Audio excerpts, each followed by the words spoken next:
Բարև ձեզ Factor TV հյուրը ազգային ժողովի քաղաքացիական պայմանագիր խմբակցության պատգամավոր Եվրոպական ինտեգրման հանձնաժողովի նախագահ Եղոյան է, բարև ձեզ Եղոյան։ Ինչու Հայաստան միացավ Թրամփի խաղաղության խորհրդին, որը հատկապես գիտենք եվրոպական տարբեր երկրներ խնդրահարույց են որակում, փորձագիտական գնահատականներ կան, որ դա կարող է նվազեցնել ՄԱԿ-ի դերի, որի արդյունավետությունը Թրամփը բազմիցս քննադատել է, ինչ է փնտրում Հայաստանը այս խորհրդում։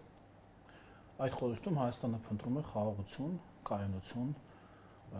բարգավաճում, բարեկեցիկ զարգացում, ապաշրջափակում եւ այն ամեն ինչը մենք հայտարարել ենք,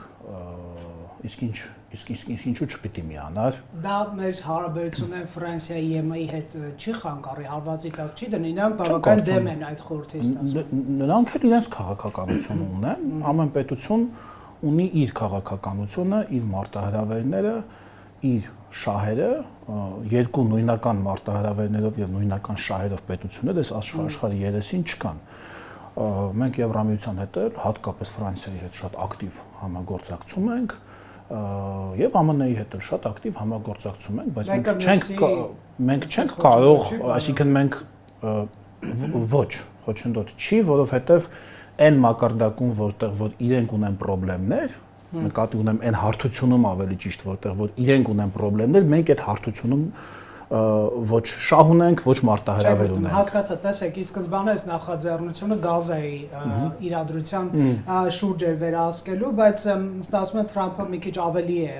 նրա կարգավիճակը բարձրացնում, պետք է լուծի գլոբալ խնդիրներ, հակամարտություններ, այստեղ ռիսկ չկա, որ Հայաստանը ներքաշվի ինչ-որ ճգնաժամերի մեջ, ինչ-որ երկրի նախագահի ձերբակալելու մեջ կամ չգիտեմ կարծում ագրեսիվ քաղաքականության մեջ կամ ամերիկյան մի քիչ ավելի կոշտ ուժի իրագործման տրամաբանության մեջ։ Չեմ կարծում, որովհետև դժվար թե Ամերիկայի Միացյալ Նահանգները նման օգնության կարիք ունենա, ինչ չի թվում։ Հեչ որ չլինի պրակտիկ մակարդակում, եթե զուտ տեխնիկական մակարդակում, եթե նայենք քաղաքական երկխոսության մակարդակում էլի եմ ասում, մենք պետք է առանձին դիտարկենք, բնականաբար Հայաստանը բոլոր այն տեղերում, որտեղ որ կա հանգստություն, խաղաղություն եւ բարեկեցություն, Հայաստանը այդտեղից ձգտելու է։ Կներեք, սա ինչ-որ քաղաքական հովանավորություն փնտրելու նման մի բաներ ԱՄՆ-ից։ Դե տերմիններ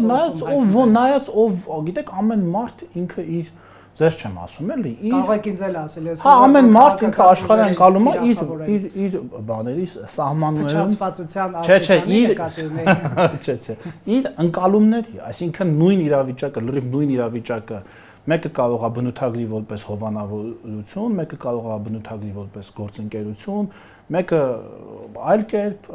ով ուզում է որպես հովանավորություն բնութագրի, թող բնութագրի, եթե ԱՄՆ-ն պետք է հովանավորի մեր տարածաշրջանի խաղաղությունը, եթե կարող է հովանավորել եւ արդյունավետ կհովանավորի խաղաղությունը, թող հովանավորի։ Դեմ չեք։ Վերնագիր գտեցիք մի անգամից։ Նշեցի, որ դա անգամից գտեցիք մեջ ԿՊԿ-ն է շատ ակտիվ տարածում եք այն կադրը, երբ որ Թրամփը հարվածում է Փաշինյանի ոտքին, մի հատ էլ աչքով է անում։ Ուզում եմ հասկանալ ինչու եք այդքան ոգևորվել։ Չէ, ես եթե իմ մասին եք ասում, ոչ թե ոգի, չէ, ես ուղղակի դրանով Ինչն էր գրավիչը։ Չէ, դրանով, քանի որ, չէ, տեսեք, քանի որ մեր լրատվական դաշտում որ վարչապետին նկատել է։ Okay, հասկացանք հումորը շատ ծիծաղելու չէր։ Ես դրանով բան եմ անում, ավելի շատ երբ լինում են ինչ-որ նկարներ, սկրինշոթեր, ստոպ կադրեր, ինչ-որ մարդ մի քիչ աչ կամ ձախ կանգնած, աչ կամ ձախ նայող, մեկից մի քիչ հեռու կամ մոտիկ, դա անդիմությունը միշտ վերցնում, ասում է, տեսեք, սա նշանակում է անում են, չէ՞, մենք ուժեղ սեմիոտիկներ չէ ունենք։ Բանի, ասում է, տեսեք, սա նշանակում է, որ Հայաստանը մեկը, ասենք մարդիկ են հավաքված են միտեղ, մեկը մի քիչ աչա կանգնած, մեկը մի քիչ ձախ կանգնած։ Գրկել է Էրդողանի գիրքը կամ ծնկել է։ Հա, չգիտեմ, գիրքն է վերցրել, աչքով նայեց, նա թարս նայեց, այսինքն հասկանում եք, չէ՞, մարդիկ, այսինքն կյանքում, մեր կյանքում, հիմա մեր հարցազրույցից պատկերացնում եք, քանի հատ սկրինշոթ կարելի անել, ասել, որ ես ձեռս մեկնեցի, ես ուրեմն ձեր տեղն եմ ցույց տալիս, իսկ դուք ինձ չեք պատասխանում, ինձ ձեռը էսպես է, իսկ ձեր ձեռը էսպես է, ես դա եմ հեգնում, որ դե որ այդքան ուժեղ սեմիոտիկ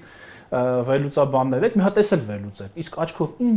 ինչ է նշանակում այդ աչքով տալը, ինչ կարող է նշանակել դա, որ Հայաստանը պիտի զարգանա,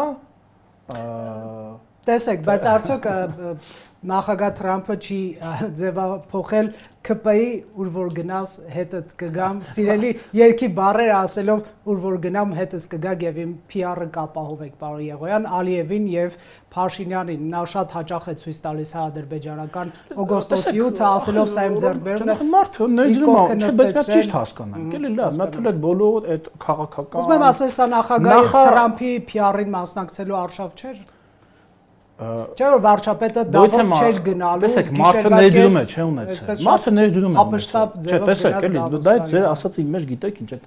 այդ մեր ավանդական այդ բանը կա, էլի, այդ փնփնթոցը, դժգոհությունը, մարդը ներդրում է ունեցել, չէ՞։ Այդ համաձայնագրի նախախաղության համաձայնագրի նախաստորագրման,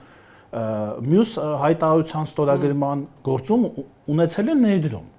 Հիմա ինչի՞ չասի այդ մասին։ Դե կարող է տպավորություն լինել, որ Թրամփի անձնական PR-ով են զբաղված Փաշինյանը եւ PR, նշանակում է public relation։ Ճիշտ է։ Այսպես գովազդով քաղաքական։ PR, այսինքն եթե ինքը դա հանրությանը ներկայացնում է, որպես իսկ ձեռքբերում, ինչու չներկայացնի։ Բարոյական, իսկ ինչու վարչապետը երկկողմ հանդիպում ինչու չունեցավ։ Ում հետ։ Թրամփի, Ալիևը։ Դե դա միջազգային բազմակող ֆորմատ էր։ Ալիևը ունեցավ։ Թրիփի մասին խոսեցին։ Ալիևը Թրամփի հետ։ Այո։ Նույն տեղ եղել է շփումված անդամներն էին նայում։ Դե այդ ինչի գլխակ չես դրել պատմությունն է, էլի, հիմա ես ինչ պատասխանեմ ձեր հարցին, այսինքն ինչու չունեցավ հանդիպում։ Չեմ կարող ասել, բայց ինչու պիտի նախատեսված էր ու չունեցավ։ Այսինքն հիմա որ ունենալ պիտի ասեիք ինչու ունեցավ, ես չեմ ձեր հարցի բանը, ես չեմ կարողանում, ես ինչու չեղավ հարցին, ես կարող եմ պատասխանել այն դեպքում, երբ որ ինչ-որ բան պիտի լինի, բայց չի լինում։ Ասենք հիմա ոնց որ ինձ ինչի դուք 3 օր առաջ չէիք հրավիրել հարցը զրույցի։ Որովհետև չէի գա ազգային ժողովի նիստեր են։ Բա 4 օր առաջ ինչի չէիք Էլի կարծեմ։ Բա 5 օր առաջ, դա տենց հարց չի լինում։ Հիմա եք հրավիրել, ես կարող եմ ասել իսկ ինչու եք հիմա հրավիրել։ Հիմա հրավիրում եք, որովհետև կարիք կա ինչ-որ բան մեկնաբանելու եւ այլն։ Չեղած բանի ինչ եք ասում, ինչու չի եղել։ Շատ լավ, հիմա տեսեք։ Դա մանիպուլատիվ հարց է։ Մի հարց էլ, արդյոք Իսկ ինչու եղավ խաղաղություն։ Ինչի՞ դա չեք հարցնում բա։ Հիմա կարծում Իսկ ինչ ոնց Հայաստանը դարձավ խաղաղության խորհրդի հիմնադիր անդամ։ Ոնց դարձավ։ Գիշերը, շատ հապշտապ։ Չէ, բայց դա հարցի երևացող կողմն է, բայց ոնց գործընթացը հո մենակ երևացող Հայաստանը որդեգրեց խաղաղության օրակարգը։ Հայաստանը համառորեն առաջ տարավ խաղաղության օրակարգը չնայած բոլոր դժվարություններին եւ հոռետեսություններին։ Հայաստանը չնայեց աչից, ձախից, վերևից, ներքևից եկող բոլոր այդ փնփնթոցներին եւ նվնվոցներին Հայաստանը համառորեն դեռ այն ժամանակներում, երբ մենք չգիտեինք ուր դա կարող է տանել եւ ինչ հաջողության ինչ տոկոս կարող է ունենալ, բայց մենք հավատում էինք դրան եւ առաջ գնացինք այդ ճանապարհով եւ վերջի դա պսակվեց հաջողությամբ։ Եթե մենք չգնայինք այդ ճանապարհով, Դոնալդ Թրամփը ընտրվեր ԱՄՆ-ում նախագահ։ Եվ մենք դեռ խոսալուց լինեինք, թե համաձայնագրի այսինչ ստորակետը պետքա լինի աջ կողմում, թե ձախ կողմում բառի։ Ինչը էլի շատ կարևոր է եւ ինչի մասին մենք շատ քննարկումներ ունեցել ենք։ Ինչ եք կարծում, կստացվեր այս համաձայնագիրը այս պայմաններով։ Թրամփի անձն է այստեղ գլխավորը կայացման հարցում։ Այստեղ դե գիտեք ոնց որ միշտ լինում է համաշխարհային process-ներում մի քանի եթե ոչ բազում մի քանի գործոններ նախ էլի եմ ասում աշխարհը ունի ճանապարհների նոր ճանապարհների կարիք աշխարհը ոչ թե Թրամփը կամ Սի Ցզինպինը կամ Պուտինը կամ մյուսը բոլորը որովհետև համաշխարհային առևտուրը աճել է իր ծավալով, իսկ առևտրային ուղիների համ թիվն է նվազել, համ թողունակությունն է նվազել։ Հետևաբար աշխարհը ունի նոր ճանապարհների կարիք եւ ահա սա նոր ճանապարհներից մեկն է, որը ԱՄՆ-ն փորձում է եւ արդեն իսկ դա արձանագրված է, բացում է։ Արևելք, արևմուտք ճանապարհ, որը կօգնի նաեւ հյուսիս-հարավ ճանապարհին, այսինքն եթե երկաթգիծը բացվի այն ուղղությամբ հյուսիս-հարավ ուղղությամբ էլ արդեն շանսերը կմեծանան։ Շատ լավ, մի քանի հարց, ինչու front office, back office-ը մեզ համար նախատեսված չի Նախիջևանով անցնել, այսօր դաշնակցություն ունենք եւ ասում է սա միակողմանի զիջում է, եթե չկա այդպիսի։ Բայց ի՞նչն է զիջում, էլի, ես էլ հասկանում։ Մենք front office, back office հեշտացված կարգով չենք անցնելու Նախիջևան։ Չէ, դա ոչ թե հեշտացված է, դա ես կասեի մի քիչ էլ բարդացված է։ ով ասել որ հեշտացված, բա ինչ մի հատ պետք է front office լինի, հեշտացված բան եղան։ Չէ, ասեց վարչապետը հետագայում գործընթացները պիտի աշխատենք ինչքան հնարավոր է հեշտ լինի, իսկ ինչի բարդ լինի։ Ինչի բարդ լինի, կներեք, որ ինչ լինի։ Չէ, նրանք չեն ասում բարդ լինի է, ասում են ինչու Ինչա նշանակում ռեժիմը չկա front մեզ office։ համար Նախիջևանով անցնել սովորել։ Որովհետև այդ ռեժիմը ինքնանպատակ չի, դա ռեժիմ չի, նո դա մեր Ձևաչափը բան եղավ։ Ինչու մենք front office, back office Որովհետև TRIP-ը իրականանում է Հայաստանի տարածքում, TRIP-ը չի իրականանում Ադրբեջանի տարածքում։ Okay, բայց TRIP-ը Ադրբեջանի հետ չուն։ Ադրբեջանի տարածքով պետք է անցնենք, չէ՞։ Front office, back office, մենք չունենք այդ անվտանգային մտահոգությունները, որ մեզ համար է նախատեսվել Ադրբեջանից։ Front office, back office-ը անվտանգային բանի համար Անուղղակի ինչ որ Front զգացողություն office-ը ընդհանրապես է, ես այնօրն էլ ասում, front ինչա front office-ը, այսինքն մի մարդ է, որը վերցնում է ձեր փաստաթղթերը, մուտք անում համակարգ։ Այդ մարդից ինչի Ադրբեջանը մեզ համար չի նախատեսվել։ Որովհետև Ադրբեջանը չի նախատեսվել։ Անցած 30 տարիների ընթացքում կուտակել է բազմամիլիարդանոց պաշար Ինչի պաշար։ փողի եւ ռեսուրսների եւ ահա այդ պաշարով, այն պաշարը, որ մեր իշխանությունները նախքին չեն կուտակել եւ կարծում եմ, որ այդ ծավալի չէին էլ կարող կուտակել, որովհետեւ Հայաստանը նավթ չունի, արդարության խաթր էլ ասենք, եւ Ադրբեջանը իր տարածքում իր երկաթուղին կառուցում է իր փողով։ Չէ, բայց Իսկ իր տարածքում իր հարցին ըստ ես հենց ըստ էության եմ պատասխանում, իսկ քանի որ Մենք մեր նախկին ադրբեջանական թալանչի իշխանությունները, ասում եմ, երկաթգիծը քանդել, կերել են բարի փոխաբերական իմաստով։ Մենք կարիք ունենք նոր երկաթուղու այդ հատվածով։ Ահա այդ նոր գալիս եմ էլի։ Ահա այդ նոր Այդ երկաթուղին անցակետից ինչի մեզ համար չի նախատեսվել։ Այս թալանչիներին գնացել պատժեք։ Պարզ չեմ ասում։ Չէ, պարզ չեք ասում։ Երկաթուղի Հիմա կներեք, ադրբեջանցիները անցակետ են, չէ, դնելու երասխի հատվածով։ Այո, իրենց տարածքում։ Մեղրի, այո, Իրենց առանց ԱՄՆ օգնության։ Front office-ը։ Այդ անցակետը որ դնելու են, որովհետև ամբողջությամբ իրենց փողով է սարքած այդ անցակետը։ Այդ դրա բայց մենք անվտանգային մտահոգություններ ունենք, չէ, պարոն Եղոյան։ բացատրում եմ ինչ կապ ունի, ասում եմ։ Ասեք։ Որովհետև ով վճարում է նրա, որովհետև Ադրբեջանը մեզ համար front office չի կառուցում։ Մենք ես ձեր հետ մենք համատեղ բիզնես դնենք։ Ես եւ դուք, եթե համատեղ բիզնես, նույն ես իրավունք չունեմ, падգամավոր եմ։ Վաղը մյուսօր համատեղ բիզնես դնենք։ Մեր երկուսի կարծիքն էլ պետքա հաշվի առնվի, չէ՞։ Այն հարցում, որտեղ որ ես կամ դուք չունենաք համաձայնություն, տեղի չի ունենա, չէ՞։ Եթե ես ասում եմ, այս շենքի դուռը բացում ենք աջից, դուք ասեք չէ, բացում ենք ձախից, ու դա սկզբունքային հարց է։ Դուք ըստ էության չեք պատասխանում։ Ես չգիտեմ ոնց ասեմ, ես չեմ պատկերացնում։ Front office մենք ինչու ենք ադրբեջանցիների համար ապահովելու։ Որովհետև front office ինչի ենք ապահովելու։ Ինչու ենք ապահովելու։ Որովհետև դա եղել է բանակցային գործընթացի բաների, բանից։ Ինչու է եղել բանակցային գործընթացը։ Դա մեզ չի հետաքրքրում։ Ինչու է եղել։ Մեզ հետաքրքրում է դա մեզ դա կարանք թույլ տանք։ Դա մեր համար խնդրեմա դա ինչու է եղել։ Ադրբեջանցիները ասել են չենք ուզում ձեր երեսը տեսնենք, մենք ասել ենք եկեք օտարերկրացիների երես տեսեք։ Հիմա մենք էլ չենք ուզում ադրբեջանցիների երես տեսնել Նախիջևանով անցնելիս։ Ինչի՞ չեք բանակցում Ադրբեջանի հետ, որ front office մեզ համար է լինի։ Անկեղծ դա ասում եմ, ասեք, շատ պարզ եմ ես։ Թալանչիները թալանել են։ Ասեք։ Որտեւ այդ անցակետը Այո։ կառուցվելու է համատեղ Հայաստանի եւ ԱՄՆ-ի միջև։ Եվ ԱՄՆ-ի համար խնդրեմ չի front office-ը։ ԱՄՆ-ն իր փողը դնելու համար խնդրեմ չի տեսնում, որ այնտեղ լինի front office եւ back office։ Եվ իմ հարցը Եվ եթե մենք ասենք չէ ու չէ, ըստ է պետք է լինի միայն back office կամ միայն front office, միայն սրա տակ, ծրագիրը կարող խափանվի։ Բարեկամ, մի ասեք։ Լավ եք անում, որ front office եք դնում։ Իսկ այնտեղ Իսկ ինչու այնտեղ չի կանում։ Որովհետև այնտեղ համատեղ չի այդ պրոյեկտը։ Բայց դուք բանակցեք Ադրբեջանի հետ, մենք էլ չէ անվտանգային մտահոգություն ունենք։ Ադրբեջանի տարածքով անցնելիս, որ մոտենաս ադրբեջանցին սկսի զննել։ Ինչ անի ադրբեջանցին։ Նաիվ է։ Այն անի, ինչ որ Ալիևը վախենում էր, որ հայերը Ես ինչ գործ ունեմ Ալիևը ինչից է վախենում։ Ինչ ուրեմն ինչ Ալիև վախում է, ես էլ պետք է վախենամ։ Ես այն անգամ ձեր եթերում չասեցի։ Մենք ունենք մտահոգություն։ Հայելային, ինչ մտահոգություն ունենք։ Անվտանգային մտահոգություն։ Ոչ սահմանապահը նայելու է վրա։ Հա։ Թե որ կպնելու է անձնագրին, վերջնի անձնագիրը նայ բան։ Ու շատ վատ է այդեն, շատ վատ է այդեն։ Դա ուրեմն եթե նման վախեր ունեք, ազատվեք այդ վախերից, կամաց։ Այս բենզինից էլ կարող է վախեցել եք, այս բենզինից էլ եք վախեցել։ Պատերազմը նոր է եղել, պարոն Եղոյան։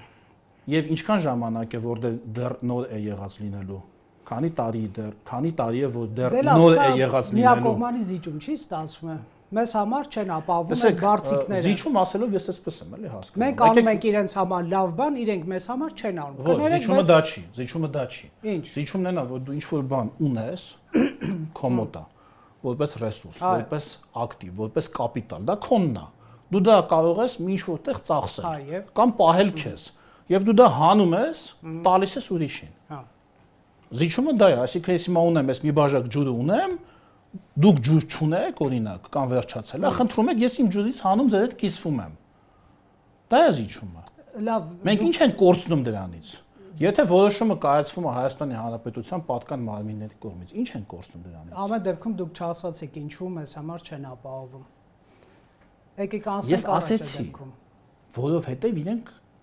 իրենք չունեն դա ապահովելու կարիք, այսպես։ Դա ապահովելու ունենք, լավ, չեք պատասխանում։ Դե պատասխանում եմ, ցավը տանեմ, ել ո՞նց ասեմ։ Չեք պատասխանում։ Մենք ունենք անվտանգային մտահոգություն Ադրբեջանով երկաթ գիծը որ պետք է կառուցվի, ֆրոնտ օֆիսը հետն է, փաթեթի մեջ է։ Թող իրենց մոտ էլ այդ փաթեթից լինի։ Իրանք իրանց փողով են կառուցում, հասկանում եք։ Կապ չունի փողը։ Ոնց կապ չունի, ով փողը տալիս է, նա է փաթեթը որոշում, հասկացա։ Բայց մենք իրենց տարածքով ենք անցնելու, իրենք մեր տարածքով, չէ՞։ Հա, բա մենք ինչի ենք իրենց համար լավ բան ապահովում։ Որովհետև այդ կառուցման փաթեթի գնի մեջ Հայաստանի Հանրապետությունը դրել է ինքնիշխանություն, իրավազորություն եւ տարածքային ամբողջականություն, ահա այդ փաթեթի մեջ մի բան, որ շատերը չեն կարացել, շատ պետություններ դնել իրանց բանակցային փաթեթների մեջ։ Հայաստանի Հանրապետությունը դա կարացել է դրի, կներեք, վերադիր, մի հատ էլ չէր կարա ֆրոնտ օֆիսի հարցը դարձնել բանակցային քաշքշուկի առարկա ԱՄՆ-ի հետ։ Ասեք չենք դարձրել, որպեսզի չձախողվի Պարոյան։ Անկեղծ ասում եմ, չենք դարձրել, որպեսզի Ադրբեջանի հետ չենք դարձրել։ Ադրբեջանի հետ չէ այդ բանակցություն, ԱՄՆ-ի հետ։ Բանակցեք Ադրբեջանի հետ, մեզ համար էլ այդ ֆրոնտ օֆիսից։ Որ ինչ լինի։ Որ գամ ստե ասեմ տեսակ, որ մեր դրա համար չէ, էդի թող ասել, էդի ընդդիմությունը թող ասի։ Ես ապահովել եմ, մենք ապահովել ենք այն ինչը խոստացել ենք, այդ լսեք, բանում այսօր հեսա կարող է անցնի մի 20 տարի, մի 30 տարի, ես վերջերս չեմ հիշում, որ օթակայանում էր։ Ես առանց որևէ մեկին հանդիպելու, կարծեմ Գերմանիայում էր։ Եվ անձնագիրս դրեցի բանի մեջ, այդ սկաների մեջ անձնագիրս անցկացրեց, կանաչ լույսը վառեց, այդ բագաժը ինքը ինքնուրույն մարդ չեմ հանդիպել։ Մարդ ընդհանրապես չեմ հանդիպել։ Բագաժը տարավ, հետո ես այդ սարքի տված կտրոնով մոտիկացա մեկ այդ դարպասը բացեց, գնացի նստեցի ինքնաթիռ։ Մարդ չեմ հանդիպել, ոչ մեկ։ Հա թող 10 տարի հետո այդպես լինի, ով է դեմ։ Բայց եկեք անցնենք։ Բայց ինչի՞ կարող է տարի այդպես լինի, չի 10 տարի։ Լավ, պարոն Եղոյան։ Այսինքն դուք ասում եք, եկեք մենք չզարգանանք, մենք աշխարհի հետևից չգնանք, մենք նայենք Ադրբեջան ինչ է անում։ Ստանանք նույն բանը։ Նույնը կրկնենք։ Մենք կստանանք ինչպես պետք է։ Դա էլ է մեզ ինչպես պետք է կարողացել ստանալ պարոն Եղոյան։ Իսկ ինչի Հայաստանի տարածքով Ադրբեջան բենզին չի գնում։ Բա փոխադարձ բոթո Հայաստան։ Բա ձեր հարցի նման հարց եմ տալիս։ Ոնց Հայաստանի տարածքով Ադրբեջան բենզին չի գնում։ Որտեղից պետք է գնա։ Ես պետք է ձեզ հարցնեմ։ Այդ թող գնա, ով է դեմ։ Մենք դեմ չենք։ Բա ինչի՞ չի գնում։ Չի գնում, դեռ չունեն դրա կարիքը։ Իրանք նման ով ինչի կարիք ունի, նրանց է խոսում։ Լավ, մի այլ Այսինքն դուք ասում եք եկեք տեսնենք ով ինչ է ասում, կրկնենք իր հետևից շուշուտ։ Մի րոպե էլի Հայկ Մամեջանյանը պնդում է թրիպ նախագծի ֆինանսավորումը կարող է իրականացվել ադրբեջանական կապիտալի միջոցով 74%-ի շրջանակներում Ադրբեջան պետական նավթային հիմնադրամը պայմանագրեր է կնքել ամերիկյան SSS ընկերությունների հետ, ենթադրվում է համագործակցություն ենթակառուցվածքներում եւ այլն։ Որն է երաշխիքը հարց պարոն Մամեջանյանից, որ հենց այս խողովակով Ադրբեջանը իր մասնաբաժինը չի ստանա թրիպ կառուցապատման իրավունք ստացող ընկերության ամերիկյան մասնաբաժնի 74%-ի մեջ։ Այս հարցին ես հավելեմ նաև Քրիստինե Վարդանյանի հարցը, այսօր նա մեր հյուրն էր եւ խոստացել եմ, որ ձեզ այս հարցը տալու եմ։ Մասին խոսք չկա։ Հարցը ես Տիկին Վարդանյանի խոստացել եմ։ Գրածա որ Ադրբեջանն ու BlackRock-ը, որը այս աշխարհում երևի թե բոլոր խոշոր պրոյեկտներում ունի մասնակցություն։ Կնեք, դուք կշարունակեք, էլի ձայնս կկտրեմ, դուք կպատասխանեք, պարոն Եղան։ Ադրբեջանն ու ԱՄՆ-ն քննարկել են ըստ Տիկին Վարդանյանի մեկնաբանության թրիպը կառուցելիք ընկերությունում ադրբեջանական ներդրումների հարցը նա մեջ բերեց ամերիկյան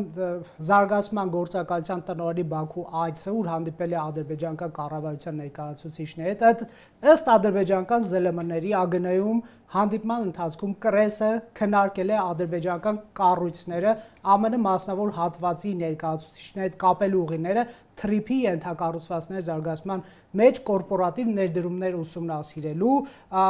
այլ նախագծեր մասնակցելու նպատակով։ Արդյոք ադրբեջանական ընկերությունները մասնակցել են թրիփի կառուցման։ Ընդդիմությունը ասում է այո։ Դուք մենք գործ ունենք ամերիկյան ընկերությունների հետ։ Ամերիկյան ընկերությունը ինչ գործընկերներ ունի այս աշխարհում, որտեղ ինչա ծախում, որտեղից ինչքան փող է աշխատում, որ փողը որտեղ է ներդնում։ Դա սկզբունքային հարցեր, ինչպես նշված է հայտարարության մեջ։ Այո, սկզբունքային հարցերը պետքա տեղի ունենան Հայաստանի Հանրապետության մասնակցությամբ, բայց ամեն լումայի գնաս, ամեն լուման, ամեն դոլարը կամ ամեն $100,000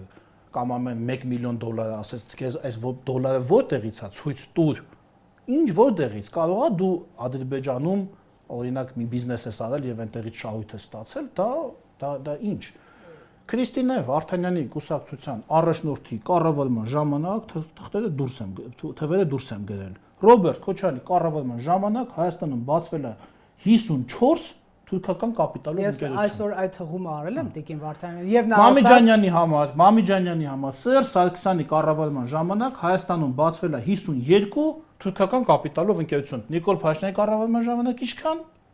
24։ Ավելի քան 2 անգամ ավելի քիչ։ Տիկին Վարդանյանը պատասխանեց, որ այն ժամանակ մեր անվտանգային ռիսկերը պակաս են, մենք ըստ էության ասում ենք, որ պակաս չէ։ Պետք է ըստ իրենց ավելացնել ռիսկերը։ Եթե թուրքական կապիտալով ընկերությունը ռիսկ է, այսինքն ըստ Քրիստինե Վարդանյանի, դե որ պակաս են, կարող ենք մի քիչ ավելացնել։ Հիմա ավելի խոցելի ենք, պարոն Եղոյան, եւ ադրբեջանցիներ ներգրավումը կառուցման մեջ Եթե ես բայց ով ասել որ տենց է լինել։ Ընդդիմությունը ասացի։ Ով է դες բան ասել։ Տիկին Վարդանյանը եւ պարոն Մամիջանյանը։ Տիկին Վարդանյանը հղում արեցի։ Տիկին Վարդանյանը լավ Ադրբեջանում Տիկին Վարդանյանների նման անդիմադիրներ չկան, կասեին ես եթե այդ ձևի մեկնաբան էին, կասեին վա ես փողերը տանում եք դնեք Հայաստանում, պատկերացնում եք։ Հիմա ասինքն օրինակ եթե ենթադրենք թե ես չգիտեմ էլի այդ լուրը ինչա, ինչ չի, ճիշտ է, ճիշտ չի։ Ասենք հիմա պատկերացնեք Հայաստանը ներդրում ունենա բանում, օրինակ Ադրբեջանում կառուցվելիք բան։ Ինչ պետք է ասի, նույն Քրիստինե Վարդանյանն է, էլի գլուխը բռնելու է, ասի վայ Հայաստանը ներդրում ունի։ Հիմա ենթադրյալ մարդ ես կարող է նրանք ստե ներդրում ունենալ, ասում է վայ ինչ է իրա ուզածը։ Ինչ է իրա ուզածը։ Թրքանում ենք։ Ադրբեջանի։ Դե ով թրքանում է, թող ինքը մտածի։ Ով բենզինից կարա թրքանա, ես չգիտեմ, ով բենզինից, ցորենից կարա բանա, դառնա ղազախական, ով ղազախական ցորեն ուտելուց կարող է պահիտակ ղազախանա, ով թուրքական բենզին լցնելուց կարող է պահիտակ թրքանա, թող ինքը իրան մասին ունի, ինքը շատ թույլ ինքնություն ունի։ Եթե բենզինից ու ցորենից ինքը կարող է թրքանա կամ ես իմ ինչ եմ։ Զուտ ձեր քաղաքական դիրքորոշումը, եթե օրինակ ադրբեջանական ընկերություններ մասնակցեն կամ թուրքական թրիփի կառուցմանը, քանի որ այդտեղ նշված է, որ Հայաստանը եւս ձայնի իրավունք պետք է ունենա որոշելու ովքեր են մասնակցում այդ երրորդ կողմերը։ Դուք այո կասեք, թե ոչ քաղաքական դիրքորոշում որպես նկատի ունեք առանց բաժնեմասերի փոփոխության։ Հա, իհարկե մրցույթ է հայտարարվում ասֆալտ անելու, այսպես ասենք, եւ շահում է թուրքական ինչ-որ մի ընկերություն։ Պետք է կոնտեքստ իմանամ, բայց ես չեմ ուզենա միանգամից այս վախվորած, ասեմ չէ ու չէ, հանկարծ չլսեմ։ Ես չգիտեմ, եթե մրցույթ է, այսինքն դա ինչ ֆունդամենտալ հարց է։ Եթե բաժնեմասը ինքնին 26%-ը Հայաստանինն է, հիմա Հայաստան թուրքական, ադրբեջանական բենզին է մտել, արդեն սպառվել գնացել է։ Ինչ Չէ, ընկերություն մենք գնում ենք տարածաշրջանային ապաշրջափակման։ Ադրբեջանական ընկերությունը գա ասֆալտ անի կամ մալուխ անցկացնի կամ գազատար կառուցի։ Ոնց կվերաբերվեք։ Եթե դա բխում է այդ ընկերության եւ Հայաստանի Հանրապետության շահերից, բոլոր առումներով շատ նորմալ։ Անվտանգային ռիսկեր չեն լինի։ Ինչի մեջ ասֆալտի Այսինքն վատ ասֆալտ պետք է անի։ Ասֆալտ անող ընկերությունը մեզ ինչ սպառնա։ Ժուչոկներ շարի ասֆալտի տակ։ Ինչ է։ Ինչ տեսեք, ասեք ինչ եք դուք էլ իրանց բաները տարածում էլի ասենք։ Ադրբեջանական, խաղաղությունը ինչի մաս։ Իսկ հայկական ընկերությունը։ Եթե գնա Ղազախում բանանի, ասենք Իջևան Ղազախ ասֆալտի տենդեր լինի, ու այն Ղազախի հատվածն էլ հայկական ընկերությունը անի, դա սպառնալիք կլինի Ադրբեջանին։ Բանդեղ էլ տեսնում արդյոք կան այդ նա, ասում են դուք լսել եք ընդեղի մեկնաբանությունները։ Ասում են հեսա բենզինը, դիզելը տանելու են լցնեն բաների մեջ, տանկերի մեջ, բաների մեջ։ Ես ավելի շատ կարդում եմ հայերին օգնում, էս անում են, դուք լսել եք։ Այնտեղ էլ երևի կան դաշնակներ։ Հայկական մրգերից են վախենում։ Թունավոր են, չէ՞ երևի։ Հասել է, կոնյակից չեն վախենում։ Չէ, մրգերից վախենում են հա։ դեպքում։ Լսեք, մենք չի այդ բանի վախի վաճառականներ, այդ մարդիկ վախի, մարդկա օրինակ խինդա վաճառում, չէ՞, ծիծաղա վաճառում, այդ մարդիկ վախ են վաճառում, վախ։ Պատկերացնում եք, փողոցով քայլում են այն հին բաների նման, տենց այդ վաճառականների նման, ասում են վախ, ասած մարդկանց վախացնում են, դրանով փող է աշխատում ինքը։ Հիմա էլ կան, չէ՞, պրանկերներ, չէ՞, կան, որ ասես փողոցում թռնում են, ասես մարդկանց վախացնում են, իրանք դիտումներ են ունենում Facebook-ում, վախ են էլի ծախում։ Մարդկանց պետք է սուս զգացողություն է, վախ են ծախում։ Այդ մարդիկ քաղաքականությամբ չեն զբաղվում, իրանք վախի վաճառական են։ Եթե վախում են, թող գնան վախները բռնեն։ Եթե վախում են, թող չթողեն թուրքական 54 հատ ընկերություն բացվի իրար ժամանակ։ Դե ժամանակ մենք հաղթած ենք, պարոն Եղայան։ Ախ, ի՞նչ կապ ունի, դա առավել եւս, բայց եթե ոտը ուժեղա, բայց եթե ոտը ուժեղա եղել գետնի վրա, ոչինչ, թող բացվի թուրքական ընկերությունը։ Դե Փաշինյանը թուրքամետ է եւ ծառայում է Էրդողանի եւ Ալիևին, պարոն Քոչյանը չի ծառայել։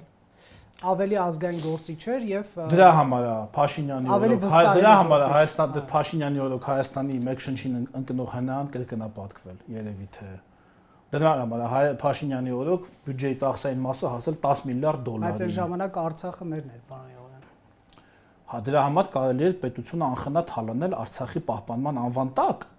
Դրա համար կարելի է ասել սուս ձեն մի հանեք, Արցախի հարց ունենք, սուս ձեն մի հանեք։ Այս ինչ տեղը խնդրեմ կա, սուս ձեն մի հանեք։ 98 թվականին դրանով եկան իշխանության, դուք չգիտեմ կհիշեք թե չեք հիշի։ Ես 7 տարեկան եմ։ Ես 14 տարեկան եմ եւ շատ լավ հիշում եմ, ինչքան էլ բանը Սաթիկ Սեյրանյանն ասի, որ ես չեմ կարող նույնիսկ 24 տարեկանից տեսածները հիշել, բայց ես 14 տարեկան եմ եւ շատ լավ հիշում իրանք ոնց եկան։ Եկան ասելով բանը Լևոնը Դավաճանա ծախում է Արցախը, Դեմիրճյանը, այսօրվա թող բացեն հմեկի կադրերը նայեք։ Դեմիրճյանը մի անգամ չի եղել Արցախում, 98-ի քարոզարշավը մի հատ բացեք նայեք։ Ոչ մի անգամ Արցախում չի եղել, իր որդին չի ծառայել բանակում, այսենց, իսկ մենք ոիններով ու հերոսներով գալիս ենք, հեսա Արցախը փրկենք, էս անենք։ Արդյունքում ինչ եղավ։ Նայեք հələ, քանի դրամի օգուտ է ստացել Արցախի պետական բյուջեն այն հանքերից, որոնտեղ իրանք շահագործել են։ Ինչքան զենք կան անվտանգության համար, ինչքան փող է ծախսվել համեմատած այն փողերի, որ իրանք անձնական բյուջեների համար աշխատել են։ Իրանք ինչ են արել։ Իրանք մսխել են։ Այդ ռեսուրսը, հաղթանակի ռեսուրսը մսխել են։ 20 տարի մարդկանց բերանները փակելով մնացել են իշխանության, վերջում էլ երբ որ տեսել են չեն կարողանում կառավարել այդ հարցը, ձև չկա եւ հրապարակված փաստաթղթեր դրան վկա մասնավորապես Սերժ Սարգսյանի նամակը Վլադիմիր Պուտինին, երբ որ տեսել է ճաշ չկա, մի հատ նամակ է գրել Վլադիմիր Պուտինին ու բայց հարցերը լուծվել են այդ նամակից հետո ըստ ՀԿ-ից Արմեն Արշադյանի։ Ոնց է լուծվել։ Լավրովի պլանը փոխվել է։ Ոնց է լուծվել։ Այն հարցը որ բարձրացրել է Սերժ Սարգսյանը լուծում է ստացել։ Հաստատ, փաթեթային լուծում է եկել, չէ, ոնց դե թուղթ ուրա, ոնց է լուծվել։ Այսինքն Լավրովն ասել է, հա լավ, օքեյ, կարակին շրջանները չտակ, խնդիր չի, մի տվեք, պահեք ձեզ մի 20 տարի էլ։ Տես բան է եղել, որ դա գրած։ Կամ որտեղ է ասել բանը, որ ասել է պահեք, խնդրեմ չկա։ Չէ, ոչ մի հարց էլ չի լուծվել, որտեվ Ռուսաստանը իր արտաքին քաղաքականությունը չի վարում Սերժ Սարգսյանի նամակների ականջալուր լինելու կամ որևէ այլ պետության նախագահի ղեկավարի նամակներին ականջալուր լինելու վրա, այլ իր այդ պահին արկա գերակայությունների, առաջնահերթությունների վրա, որոնք էին այն ժամանակ Սիրիայում 1000-ում մի հարց կար, Ուկրաինայում խնդրեմ դեռ նոր պետք է սկսվեն Թուրքիայի հետ հարաբերություններ կային, որոնք պետք է լուծել Ադրբեջանի հետ 1000-ում մի հաշիվ կար, ինչի մասին է խոսքը։ Շնորհակալություն պարոն Եղոյան զրույցի համար։ Factor TV-ում հյուրընկալել ենք Արման Եղոյանին։